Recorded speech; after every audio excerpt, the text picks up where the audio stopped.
حرام کر دی گئی ہیں تمہارے لیے امہاتکم، تمہاری مائیں. اب یہ 12 کنٹینیوس رشتے آئیں گے جن کے ساتھ کبھی بھی شادی ممکن نہیں ہے. اینڈ پہ جا کے ایک پاسبلٹی آئے گی جو وقتی طور پر، ٹیمپرری طور پر حرام رشتہ ہے، اور کچھ احادیث کے اندر بھی آئے ہیں، کچھ اگلی آیت کا تھوڑا سا حصہ اس میں بھی انشاءاللہ ڈسکس ہو جائے گا. حرام ہو گئی تم پر تمہاری مائیں، وبناتکم، اور تمہاری بیٹیاں، واخواتکم، اور تمہاری بہنیں، وعماتکم، اور تمہاری پھپھیاں، یعنی والد کی جو بہنیں ہیں، سگی بہنیں، وخالاتکم، اور تمہاری خالائیں یعنی ماں کی بہنیں، وبنات الاخی، اور بھتیجیاں، تمہارے بھائی کی بیٹیاں، وبنات الاختی، اور تمہاری بہن کی بیٹیاں یعنی بھانجیاں، وامہاتکم اللاتی ارضعنکم، اور وہ مائیں بھی جنہوں نے تمہیں دودھ پلایا ہے، یعنی جو رضاعت کا رشتہ ہے. یہ را کے اوپر زبر ہے، ایک رضا ہے جو نام بھی رکھا جاتا ہے، یہ ہے رضاعت، را ضاد الف عین تا، رضاعت عربی میں. رضاعت کے جو رشتے ہیں اس میں جو تمہاری مائیں ہیں جنہوں نے تمہیں دودھ پلایا ہے وہ بھی تمہارے لیے حرام ہو گئی. اور اسی کے ساتھ ریلیٹڈ ہے وَأَخَوَاتُكُم مِّنَ الرَّضَاعَةِ، اور تمہاری وہ بہنیں بھی جو رضاعت کے رشتے سے تمہاری بہنیں بنتی ہیں. یعنی جس عورت کا تم نے دودھ پیا ہے اس کے ساری بہنیں، اس کی جو بیٹیاں ہیں وہ آپ کی بہنیں ہیں، لیکن یہ بہنیں صرف اسی بچے کی ہوں گی جس نے دودھ پیا ہے. یہ نہیں ہے کہ اس کے جو اپنے بہن بھائی ہیں وہ بھی اس کے ساتھ محرم والا معاملہ ہو جائے گا، نہیں، ان کا رشتہ ہو سکتا ہے، صرف اس ایک بچے کا رشتہ نہیں ہو سکتا جس نے اس عورت کا دودھ پیا ہے. اس کو کہتے ہیں رضاعت والا رشتہ. اور اس کانٹیکسٹ میں صحیح بخاری اور صحیح مسلم میں متفق علیہ دونوں میں یہ حدیث موجود ہے کہ اللہ کے محبوب صلی اللہ علیہ وآلہ وسلم نے فرمایا کہ جو رشتے نسب کی وجہ سے، خونی تعلق کی وجہ سے حرمت والے ہو جاتے ہیں، دودھ پلانے سے بھی وہ سارے رشتے حرمت والے ہو جاتے ہیں. یعنی جس طرح نسب اس طریقے سے حرمت بنا دیتا ہے نا رشتوں کی، دودھ بھی بنا دیتا ہے. لیکن اس میں وہ وراثت نہیں ان کو جائے گی، یہ وراثت کے اعتبار سے تو وہی صلبی رشتہ ہوگا، لیکن حرمت کے اعتبار سے دودھ اور خون کے رشتے میں کوئی فرق نہیں ہے. اور صحیح مسلم میں ایک اور حدیث ہے کہ 1 یا 2 دفعہ دودھ پلانے سے رضاعت کا رشتہ اسٹیبلش نہیں ہوتا، بلکہ کم از کم 5 مرتبہ دودھ پلایا جائے مختلف اوقات میں، تو رضاعت کا رشتہ جو ہے وہ اسٹیبلش ہوگا. ویسے حنفی تو کہتے ہیں 1 دفعہ بھی پی لیا، غلطی سے بھی پی لیا، ہو گیا. ہم سے بھی لوگ مسئلے پوچھ رہے ہوتے ہیں، یہ بالکل غلط ہے.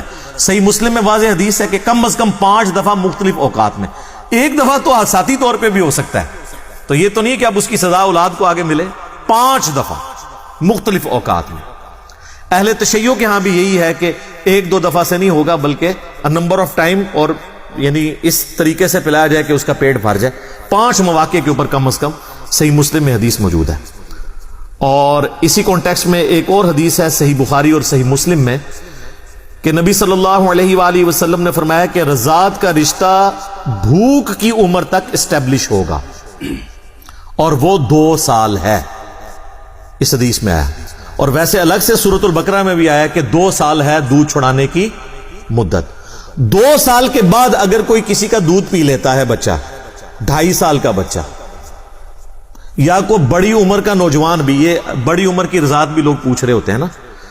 وہ آپ کو پتا ہے عرب کے مفتیوں نے فتویٰ دیا تھا، جب ان سے پوچھا گیا کہ جی ہمارے آفس میں غیر محرم جو ہے وہ مرد کام کرتے ہیں، تو انہوں نے یہ فتویٰ جاری کیا کہ بھئی آپ کے آفس میں جو عورتیں ہیں نا وہ اس طرح کریں کہ اپنا دودھ ان کو پلا دیں تو وہ ان کے بھائی بن جائیں گے.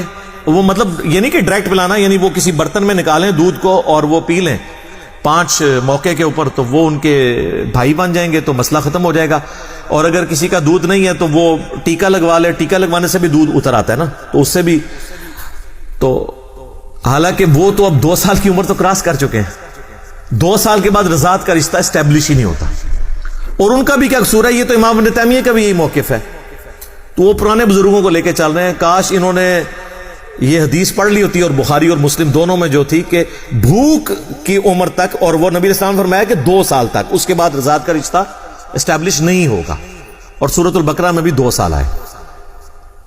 تو یہ میں نے اس کو ساتھ اس لیے کلیئر کر دیا تاکہ کسی کو کوئی اس میں پریشانی نہ ہو. تو یہاں تک ہم پہنچے تھے کہ جو مائیں اور بہنیں ہیں دودھ کے رشتے کی وجہ سے, وہ بھی تمہارے لیے حرام ہے, ان سے تمہاری شادی نہیں ہو سکتی. وَأُمَّهَاتُ نِسَائِكُمْ, اور تمہاری جو بیویاں ہیں نا ان کی مائیں, یعنی جو ساس ہے, اردو میں اسے خوش دامن بھی کہتے ہیں, وہ بھی ہمیشہ کے لیے اب حرام ہے, ہمیشہ کے لیے حرام ہے.